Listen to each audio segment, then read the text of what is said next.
out of the gates here, we're kind of hitting things like on an acute level, right? So patients are coming in, they have these acute symptoms. These are kind of some of the strategies we would look at. Of course, it's easy for some of these people to move into the chronic realm. I've had a lot of patients that are like, oh yeah, like 3 years ago, I went to this place and I ate this food and I felt really sick for a week or two. And then I started getting better, but I didn't get all the way better. And now this stuff is lingering. And so, of course, for some people, this type of acute scenario, you may get over it, but you may not all the way recover. And why is that? Well, you could get another kind of a parasite infection. You could get H. pylori.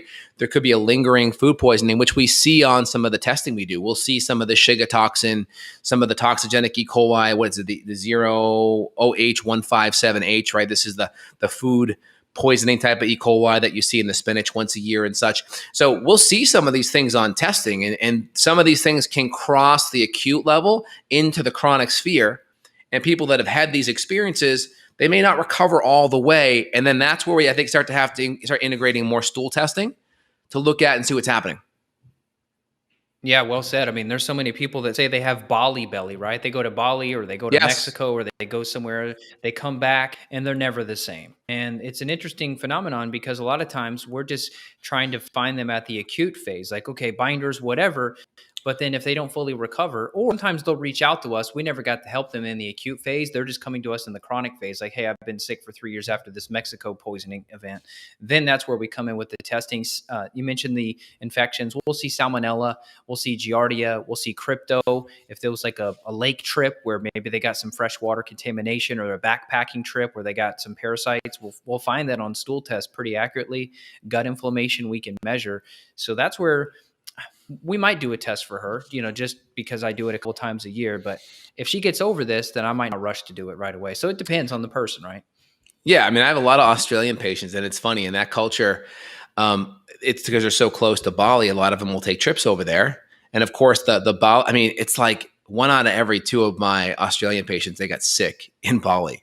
And it's actually a cultural thing. I looked it up, where a lot of them would do this raspberry cordial drink. It was a big thing, and they would bring it with them to Bali, and they would drink it preventatively while they're in Bali to mitigate the Bali belly. And I did a little research on it. Some of the berries that were used to make that drink actually have some anti-parasitic, antibacterial effects. So they're kind of taken, even though it's a sugary, kind of not so great drink, there's still some therapeutic benefits of some of those berries being antimicrobial. And so even people in Australia kind of know, okay, we'll take this raspberry cordial drink and bring it with us to Bali, sip it over the next couple of weeks to prevent a tummy infection. That's cool. Well, you and I talked about that before. I think we did a whole podcast on like travel supplements, but I mean, that's where the enzymes, oregano oil, silver, those kind of things, binders would come in handy.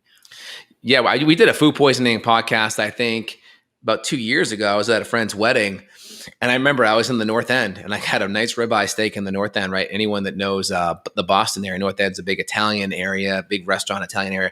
Got a nice ribeye steak, and I ate it, and it was just like, it was like someone punched me in the stomach. It was like, whoa, oh my gosh. Like I felt totally like just incredibly, a lot of nausea.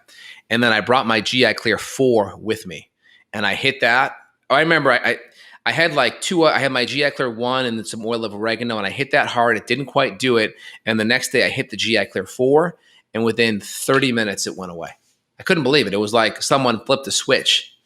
It's crazy. So sometimes you need synergistic herbs. Sometimes, the golden seal and the high dose berberines and some of the burdock root, it can really, really calm down the gut lining.